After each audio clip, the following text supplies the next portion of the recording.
I'm increasingly seeing the inability to admit to the possibility of there being any complexity to Mm, any argument. The what One of the things that has happened as a result of Facebook and as a result of this particular brand of social media as it's come down to us is that it by its very nature, by the way that it's been created and by the way that it's structured, it's intended to remove nuance mm. because it's supposed to give you that immediate hit of dopamine from Yeah. from getting a like or from getting a The rage comment or bait whatever. is the best. Right, of course. What nobody talks, or some people do, but what we sometimes forget about is that these systems were designed with that in mind. Like they were designed to do that to us on purpose, because that's the easiest way of distilling the absolute most basic needs and wants that we have for the purposes of advertising to those basic needs and wants. Mm, I mean, there's some really interesting books that have made their way out recently about the addictive nature of social media and how it seems, especially when you have these crises, it seems to be eroding our ability, even intelligent people's ability, people who have education, people that I know are able to have a complex conversation about ideas that they don't agree with. Something about the nature of this particular event at this particular moment in that particular medium is almost making it impossible to have any sort of conversation in which complexity is allowed to exist. mm. And the idea with the Wild West stories is a really good one, but you need to have a community of creators and consumers of that creation who are willing to exist in that state of suspended complex storytelling and not judge it. And that's actually why storytelling is so important. But you do have to break through a wall to get past the rational self. Hmm. That initial movement from, oh no, I'm not going to listen to your story because it's offensive and because you're a white man and because you're telling me things that you have no right to tell me. Getting from that point to, oh my gosh, that's a really great story. I don't care about the color of the skin of the protagonists. Hmm. There used to be a much smaller wall there. Right now it's massive.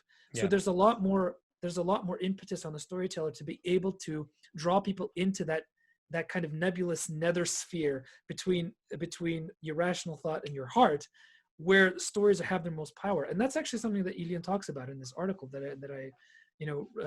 I reference repeatedly in the symbolic world post that I did, in that he believes that the stories are. And I mean, it's interesting that he talked about fairy tales, like I mentioned already, during a time of intense ideological divide. Hmm. Fascist versus communist. This is like the worst, right? Yeah. It's what we're recapitulating right now. And yet at that moment, he's like, no, stories, stories, stories. Why? Because if you allow yourself to get into that almost somnolent rhythm of the storytelling structures, and by the way, all stories start with a nonsense statement, with some sort of absurdity that shocks you out of the reality that you live in, Hmm. some sort of bizarre concatenation of circumstances. Sometimes it's, I mean, one of the famous pre-stories in Russia is there was this muzhik, there was this peasant man, there was another peasant man, they came at each other, started punching each other until they were both bloody, and then there was a bull and somebody stuck a sword at a knife into it, and gold came out of it, and in a certain kingdom, in a certain land, and we go to the story. So it's like everybody's like, what on earth? But What is happening?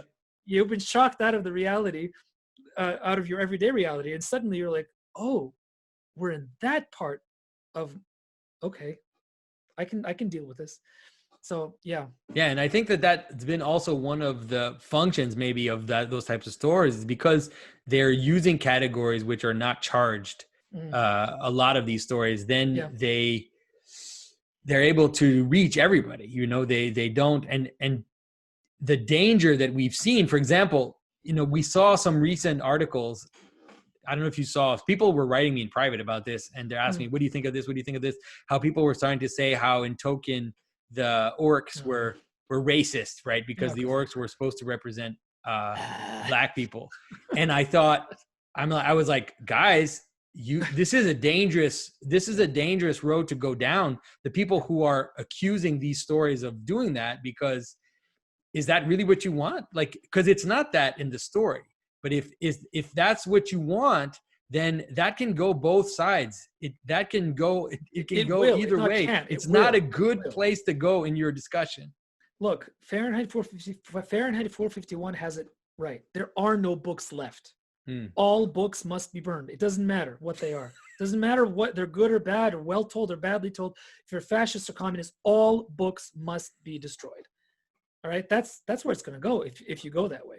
And I'm not even going to talk about the idiocy of that argument about orcs being black people. I mean, come on, give me a break. But of course, this only shows how if you've lost your connection to your nation's or your people's storytelling traditions, then you've lost your perspective on everything, and you're gonna be able to be manipulated by anybody who has the best story or the loudest voice in the room. And you need that's to a be very able to dangerous understand, like, it's so interesting. One of the things, if you've noticed, a lot I've been emphasizing a lot, the idea of the margin. Like, I talk about that a lot, because one of the things, in a way, that I want to help, I feel like that's the Band-Aid that needs to be put on, right? Yeah. It's that on the one hand, you have people who are wanting to kind of move inside and cut off the margin, you know, like the conservative types, you would say. And then you all have people who live pretty much exclusively in the margin, and who want the margin to basically take over the whole system. Right. So I'm like, well, no, we need to put a Band-Aid there. We need to be able to help people understand the function of marginality, its role in the giant pattern, show some examples of it, and then help conservative types understand also that, like, it plays a role in your story too. You need that stuff there as well. You can't completely get rid of it.